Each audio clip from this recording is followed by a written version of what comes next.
next speaker is Dr. Rupal Shah, and she's a GP in Battersea, has been in practice for 20 years, and she's also an educationalist, associate dean for the NHS in the London Professional Development Team, and she's leading on the Enhancing Generalist Skills program. And she's published widely in the field of medical ethics and has a wonderful book called Fight, which has just come out. I might just get it out. It's called Fighting for the Soul of General Practice, which I was reading on the train coming here. The algorithm will see you now. Paquita, thank you so much for the lovely introduction. I'm just going to we've heard from so many clever academic people all day, and I'm just going to ground us back into reality because I am essentially a GP. I practice 3 days a week. I've been in the same practice since I qualified.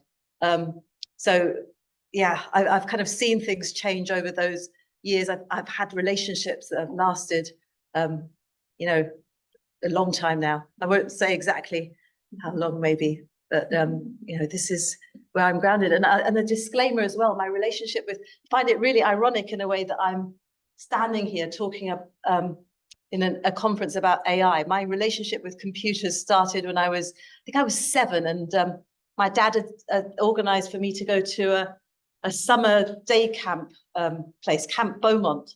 And he'd paid extra so that I could have computer lessons. And it meant I couldn't do horse riding. And I hated it. You know, that's just ruined it for me. I've never quite recovered. But with another hat, with my associate dean hat, as Paquita mentioned, I'm leading on the Enhancing Generalist Skills program for London. And one of the cross-cutting themes is technology. So we have a day where we look at the human dimension of technology. So a lot of this resonates, and it's a really interesting subject. And it really ties in a lot. Jens Paul and I started writing this book, Fighting for the Soul of General Practice, really before I started thinking about AI, but there's so much kind of congruence, I think. And we wrote it because I love being a GP. You know, if someone asks me, who are you? And I introduce myself, the first thing I say, before I say I'm a mother, a wife, I say I'm a GP. And so, you know, it's just such a huge part of my identity and being in this practice for my whole working life, really. So it really, really matters to me. Yeah. So, I mean, I think everyone knows that public satisfaction in the NHS as a whole and in general practice is probably at an all-time low. We're kind of starting to lose confidence and goodwill. We always relied on that through the bad times, didn't we? People trusted us. We've talked a lot about trust today. But things are changing, and it's just interesting to kind of consider why and all these influences. I would be delighted if anyone wants to interrupt at any point. Actually, I'm much more used to having interactional kind of sessions rather than just talking at people. So if anyone wants to chip in as I'm speaking, please do. So these are just some of the words, I think, which come to mind. And I wonder why. In the book, and we talk about moving from, I don't know if people have heard about Don Berwick, so the American guy, a few people are nodding. So he talked about era 1 being this era where, when I was training, you know, surgeons could throw things across theatres and other consultants as well, and GPs behaved very badly. So kind of clinicians, doctors particularly, held a lot of power and too much power, unchecked, and you know, for various reasons we moved into era 2, which is where we find ourselves now. It's all about accountability, which is good. You know, it's not a bad thing, and we're not saying at all that bureaucracy, there's no place for it. But somehow we've come to this point where we're all feeling a bit stuck, and kind of, I don't know, does that resonate at all? Because I think we do feel quite stuck with just a sheer number of targets, of guidelines, of rules that we're sort of immersed in. I don't know if this resonates with people or not. A few people nodding, and been thinking about it, and I think that, you know, all these things, protocols, algorithms, guidelines are designed to be generic, aren't they? By their nature, they're inherently generic, and they're designed to reduce complexity, to eliminate uncertainty, you know, to enhance reputational risk, to enhance the reputation, rather, reduce reputational risk.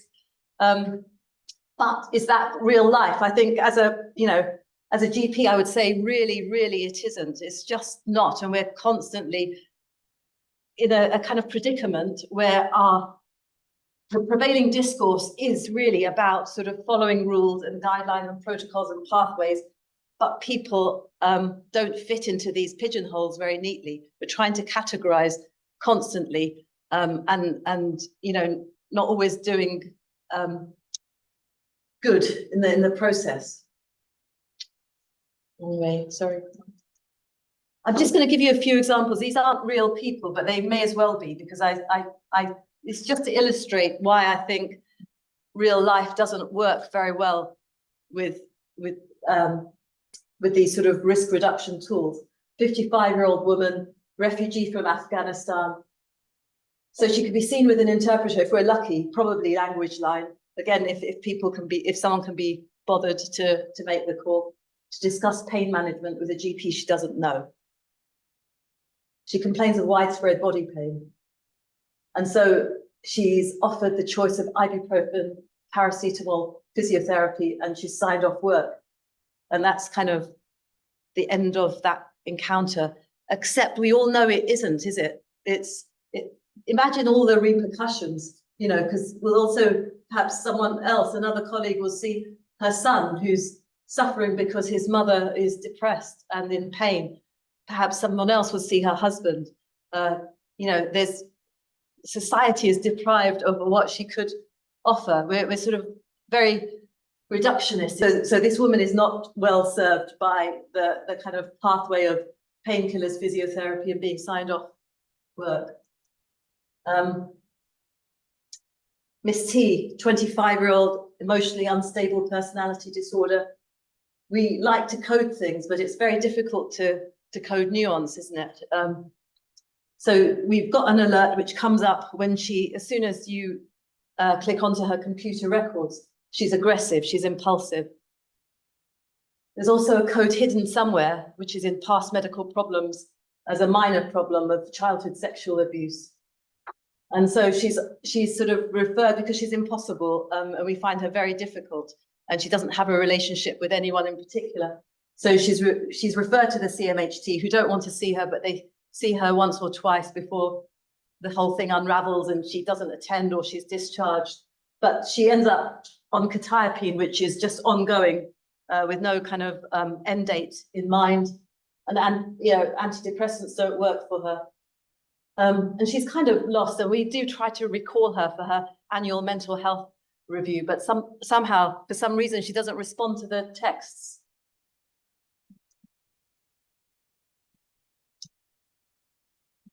This is another kind of, so, you know, the local nursing home, an 82-year-old man, Mr. B, refuses to get out of bed. And so the GP on call, the nursing home staff phone and say, oh, you know, we're a bit worried, you know, he's not getting out of bed. And so he has a visit, and no one can find anything really very wrong. Perhaps he has some antibiotics in case he has a urine infection. And then he's sort of forgotten, really. And that's kind of, you know, the box has been ticked, you know, expert advice has been called upon, and there's nothing wrong. And so it's obviously his choice, and he's got full autonomy, hasn't he? We know that that's infallible. He has a choice to not get out of bed, and so nobody really bothers to try very much anymore. Don't know if these cases for people who are practicing clinicians, or you know, or those of you who aren't, whether this sort of thing resonates. If anyone wants to sort of chip in, please do. This was, so I facilitated a series of workshops called Thinking Together, which is part of this Enhancing Generalist Skills program. And really, I want this to be about thinking together, and I really want to encourage trainees to think about the system that they're in and who it serves, who it doesn't serve. And I think this is such a lovely quote. I credited the trainee in question, and she's consented to me using it. Because this is and I think it is linked with AI. I will come on to that. Sorry, it's not completely off of the tangent. But this is so true. It's not reductionist, is it? It's not just that someone has got a bit of pain, or they may have a mental health disorder, or they're getting frail. This is about our relationship with our patients, with our job, what the inherent meaning is. And so I think the AI tools that we choose reflect all of that. And we have to think, how is our system set up, and what are we going to do about the people who are disenfranchised, who can't speak up for themselves, the people who are living in poverty, and that number is increasing. I'm really noticing that as a practicing GP, that is getting worse. Diseases that I didn't really see 10 years ago resurfacing. People who are living in chronic pain, people who have mental health problems, who've been abused as children, who are living in terrible situations. What are we doing to help them? Do we care? Don't we care? And if we're going to use AI or other forms of technology, who wins and who loses? And how do we protect these people?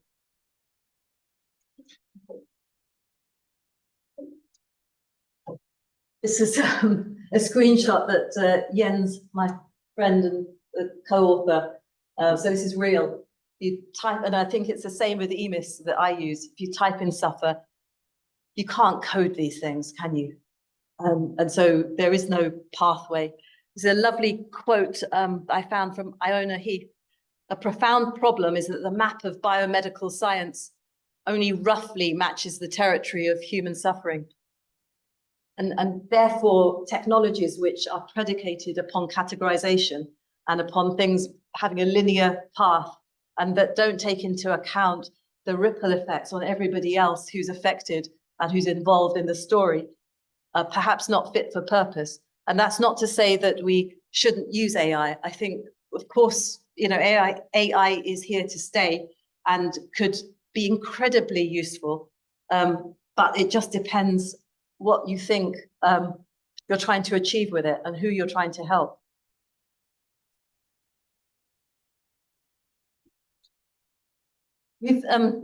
With John, we've written a little bit, haven't we, about relational ethics, about relational autonomy, about relationships in general. And I'm a practicing GP. As I said, I'm not an academic, but from what we have written and what I've read, I sort of think that this is really important stuff, that you can't approach any adoption of AI without really taking into consideration a relational ethics framework. And interactions between people generate a feeling of responsibility for the other. I would say that for the 3 people that I introduced you to at the start, they really need this, otherwise they're lost. Nothing else is going to protect them. So you can think of it from the patient's point of view, and then if you think about it from a practitioner point of view, with colleagues, including John for some of it, we were thinking about this. It resonates a little bit with what Angeliki was saying about trust, but what is it about? What does practice mean?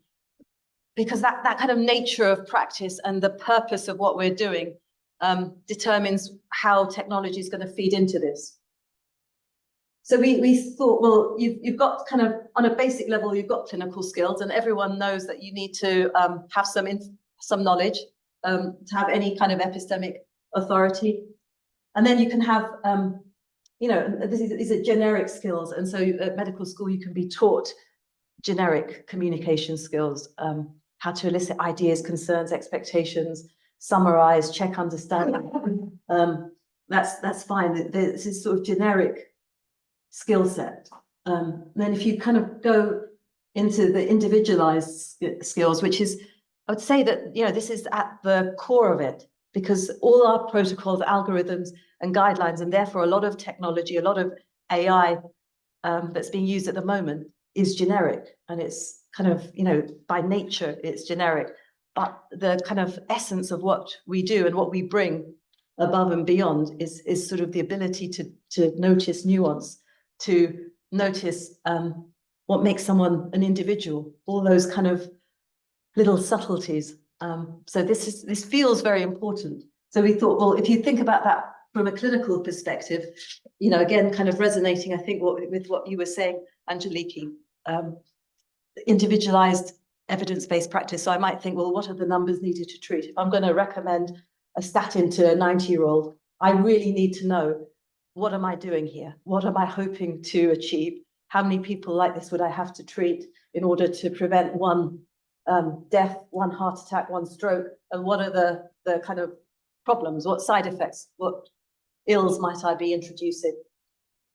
And that, just from a clinical perspective. But then there's this other area which I think is neglected, and I think it's important when you're thinking about the role of AI, the hermeneutic box, this individualized application of relationships, which is so much more than ideas, concerns, expectations, etc., etc. This is about human connection and understanding what matters, what is important, empathy. There's lots of ways to describe it.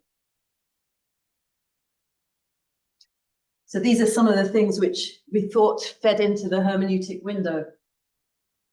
The practitioner's use of self, witnessing somebody, narrative, different ways of knowing, not just the biomedical, the ethical ways of knowing, personal knowledge, perceiving someone, that intuition, thinking about professionalism. What is my role here? What assumptions am I making about this person? I'm really interested in the idea of emotional engagement. And so I was very interested in what Jeremy was saying. So I'm going to definitely go back and read some of the references that he had. For me, the reason I would say that I still love being a GP is all about emotional engagement and connection. I guess when I have learners at the practice, I'm a trainer, so I usually have a registrar, which is a trainee GP. And I kind of ask them, so what are we doing here? So we're making the correct diagnosis and recommending treatment based on the best available evidence, definitely. And we're going to be kind and sympathetic to patients and show a willingness to answer their questions. Yeah. I mean, I would say that computers could probably do quite a lot of those things as well. But what about this? Showing patients that I'm engaging with them by trying to understand their experience. And this, helping patients make sense of their situation and reflecting on my own role in their care. And I think these two fit into the hermeneutic window.